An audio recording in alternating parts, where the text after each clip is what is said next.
Ah, hey. You ever watch a TV show and think, man, this show is so good. I hope that every other piece of media surrounding it is just as good. And then you play a game based on the show, and then you realize it's terrible?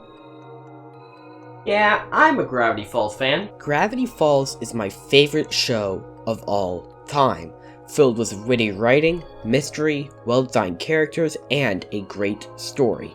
So when it was over, I wanted more. And what did I find? A mediocre 3DS game, of course! Gravity Falls Legend of the Gnome Gemulets is a game for the 3DS that was made based off the show, and people just don't give a shit. I feel like if I ask someone their thoughts on this game, I'll be sent to an insane asylum. People always praise the quality of the show, the shorts, the books, and I gotta agree, they are pretty good. So why do people not bring up the 3DS game? Well, let's find out. To find out why this game is so mediocre, let's look at the parents that made it. Well, that explains a lot. I don't usually play games from AAA studios outside of Nintendo, but even I know that Ubisoft doesn't really make the heavy hitters in terms of quality. I mean, what was the last Ubisoft game that you can really be like, wow, this is a great game, over it being average or bad? Maybe it's because I play pretty much exclusively on Nintendo and don't give a shit about Ubisoft, but they don't seem like a studio that always has a high quality consistency, unlike companies like Nintendo or Sony. While they're not busy making shit like Just Dance and Assassin's Creed every year, they make shit like this. But they also made Rayman a popular and fun 2D platformer, and the Gravity Falls game is a 2D platformer. This will be great! They can make a fun game! Ah, so that's what a joke is. It feels odd that Gravity Falls got a 2D platformer. That's not the first game genre that comes to my mind when I say Gravity Falls game. Something like an RPG or a puzzle game feels like it would fit better, but oh well. The game released on October 20th, 2015, and overall it got pretty poor reviews. People did enjoy its visuals and character dialogue, but the gameplay is where everyone got upset. You know what? Let's give this game a shot. How bad can it possibly be? I don't own the game. It's a good thing I don't respect the law enough to care. The game starts with Dipper, Mabel, and Stan chatting outside the Mystery Shack. It's a family fun day, so they need to do something. The tiki head thing just flies right up to them for some reason. Stan then encourages the kids to go chase it down because it could make him money.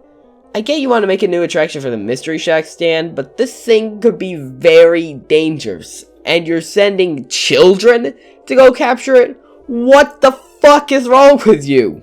He even tells them not to tell their parents. Safety's third, I guess.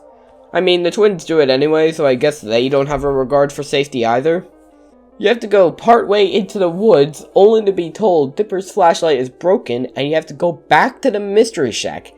This is the start of something annoying with this game. Backtracking. There are numerous instances of you having to go back to levels you have already beaten just to get items or give something to someone, which gets annoying and repetitive. It's not even like you could just exit the level after getting something. Sometimes you have to do the whole level again. Anyway, you could go to the shack and get your first item, the flashlight. You can use this to clear the fog using crystals. You don't really have to do this often, just a few times to progress and then like 2 puzzles. You go up ahead and find Jeff the Gnome, and he is in trouble. He gets some rocks stolen from him. No, not the rocks! Apparently they are Gnome Gemulets. Oh hey, that's the title of the game. He does offer a reward for finding them, a fuck ton of gold. That's basically it story-wise until the end of the game though. When you get all the gems from fighting bosses to get them, you return the gems and Jeff starts chanting whatever this means. Wonder if anyone's actually decoded them to find out what he's saying. He becomes whatever this thing is and tells you that he wanted power and there is no reward. Get tricked. Backstabbed. Conned. Bamboozled. How could this happen? You go back to the shack to take refuge. Well, shit. All of your friends are kidnapped, but luckily, Dipper and Mabel weren't, or else that would be too inconvenient for the plot. One of the Stone Guardians even comes to assist in the fight. You then have to go through a level that involves saving your friends, going to town to fight Jeff, then the spirit that possesses the Gemulets, Gremulars.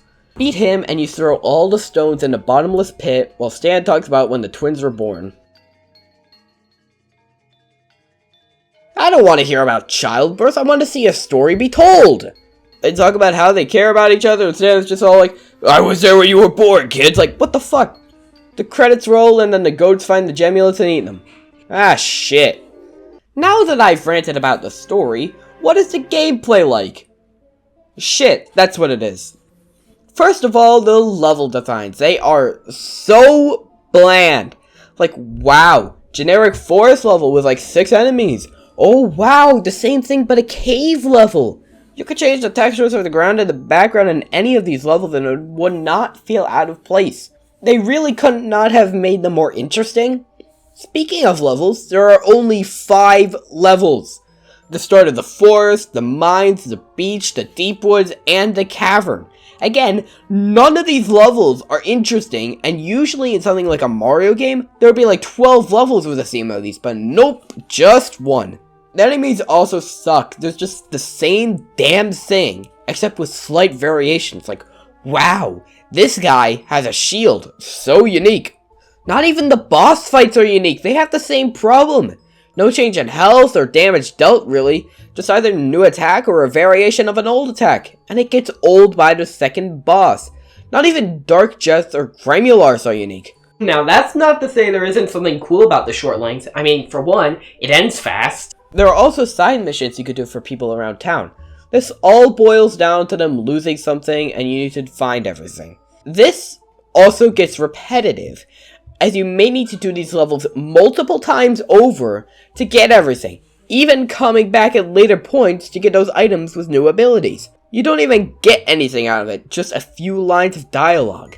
Speaking of abilities, this is one of the game's strong points. Both Dipper and Mabel get 2 items each, one to progress at certain points and one for combat. Dipper gets a flashlight that he can use to pass the black fog, and a bracelet allowing him to punch with power. Mabel gets a grappling hook to grab onto hooks and reach new areas, while getting a slappy sweater for combat. I don't really use the combat ones as I just avoid combat because it's just so dull, but the ones that are needed for progression are pretty cool. There are even items the characters had in the show, so that's also cool. If that wasn't neat enough, you could upgrade your shit. Old Man McGucket can upgrade your strengths of your weapons and your max health, which is pretty useful. As you beat levels and are forced to backtrack to the Mystery Shack, you even get upgrades to your progression items, such as the ability to shrink and grow with a flashlight.